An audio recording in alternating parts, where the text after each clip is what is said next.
நீ இன்னொரு விஷயம் மறந்து போயிட்டு போல இருக்கு. நம்ம எல்லாரும் சேர்ந்து கக்காஷிக்கு ஒரு gift வாங்கி தரோம்னு சொல்லியிருந்தோமே. சரி விடு, நான் உனக்காக இதை வாங்கியிருக்கேன். உனக்காகவே ஸ்பெஷலா செஞ்சது. முதல்ல யூஸ் பண்றதுக்கு கொஞ்சம் கனமா தான் இருக்கும், ஆனா நீ இதுக்கு சீக்கிரமா பழகிடுவ.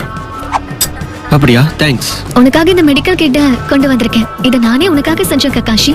யூஸ் பண்ண ஈஸியா இருக்கணும்னு சில மாற்றங்களும் பண்ணிருக்கேன். தேங்க்ஸ். இப்போ உனக்கு என்ன தர போறாங்கன்னு கை நீட்டுற நீ?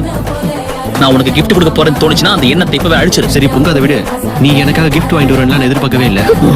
ஆமால, நான் விஷயத்தையே மறந்துட்டேன். நம்ம 4 பேர்ல நான் மட்டும்தான் நீ ஜோனினா மாறி உன்னை கேப்டன் அறிவிச்சதுக்கு அப்புறம் நான் உனக்கு எந்த ஒரு ரிட்டர்ன் கிஃப்டும் தரல.